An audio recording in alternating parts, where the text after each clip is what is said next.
I talk a lot with my couples about the importance of connecting, because when we're disconnected, we notice that we fight a lot more. We have a hard time just like having regular conversations.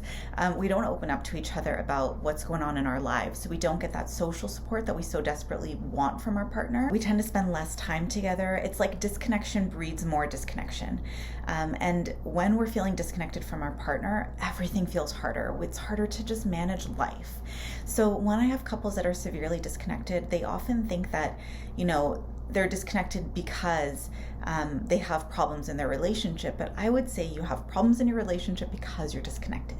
Because when you're connected, it's a lot easier to manage conflict. It's a lot easier to be generous with each other, to compromise with each other, and also just to see each other as, good humans, right? Just to kind of like give each other the benefit of the doubt and appreciate each other, which helps you feel seen and heard and connected. You're not disconnected because you have problems. You have problems because you're disconnected. So how do we reconnect? Now, when I start talking with my couples about reconnection, I hear so many different things like, I barely have time to wash my hair. How am I going to have time to reconnect with my partner?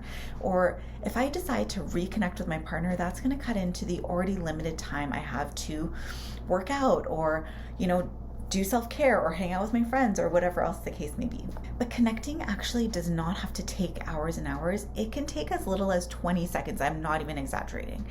20 seconds to connect. So here's a 20-second activity that you and your partner can engage in order to connect. And it's best to do this particular activity once you're already feeling like a little bit thawed out towards your partner, a little bit warm towards your partner. If you're feeling completely rigid and resentful and you have a big wall up, this is going to be difficult to do.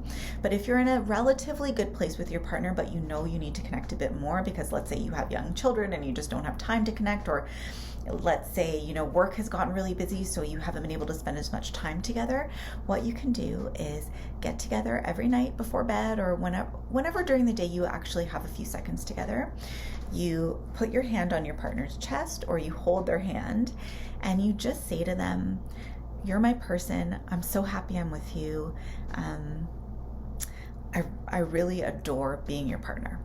Simple as that, right? It can be the shortest line, but if it's meaningful and if it lets your partner know that you still like them and that you're interested in them and that they're important to you, that's the whole thing, right? And this works especially well with partners whose love language is verbal affirmations, words of affirmation. But the physical touch and the intention behind it will work for basically any person, right? So that's something that takes no time at all, and it's so meaningful. That is actually an exercise that single-handedly has helped to heal some of my couples. It's that powerful when you actually take the time to do it. Here's some more exercises, okay? Exercises that take 5 minutes. At the point in time when you and your partner get together, whenever you have a few minutes, 5 minutes or so, I want you to actually look at your partner, put down your phone, and ask them, tell me about your day. Ask them specific questions. How did your meeting go? What happened to you? What happened to that client that you were talking about earlier, right? Some people don't like to talk about their day, but everyone likes to know that someone wants to know about their day. So if you take the time to actually ask questions, and if they're not in a talkative mood, you can share about your day, right? Share a little bit about what's going on with you. Or you can talk about an upcoming, adventure that the two of you are planning. Or you can talk about how funny your kids are and whatever. It doesn't matter what you're talking about, but taking that time to just sit with your partner, put your phone aside, and face to face, like look into their eyes and actually talk to them, that's huge. That doesn't just work for people whose love language is words of affirmation. That works for people who want to know that their partner is interested in them, because most of the time when we're feeling disconnected, we wonder, does my partner really like me? Do they want to be with me? Are they enjoying this relationship? So anything that shows your partner that you really want to be with them is a connecting activity. Anything that shows your partner that you're interested in them is a connecting activity. It can be looking them in the eyes and talking to them. It can be cuddling on the couch with them. Do anything that shows your partner that you are interested in them. That's a connecting activity. It does not have to take a long time. It can be half an hour on the couch cuddling. It can be a 5-minute conversation. It can be a 20-second verbal affirmation. It can be picking up your partner's favorite treat on your way home and presenting it to them. It really doesn't matter what it is. All that matters is that you've taken the time and the initiative to do that. It could be making them a cup of coffee in the morning or preparing a lunch for them when that's not usually something that you would do. So connecting doesn't have to take a long time, but these small moments add up.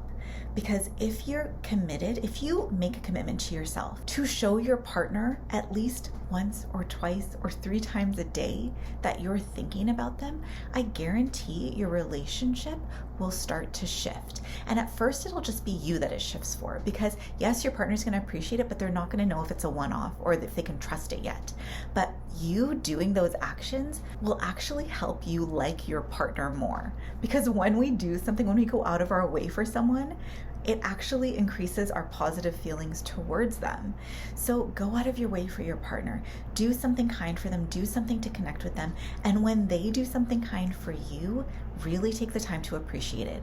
Tell them specifically what you enjoyed about it, and tell yourself, like, celebrate it yourself. Oh, my partner did something so sweet for me. Like, that really makes me feel loved.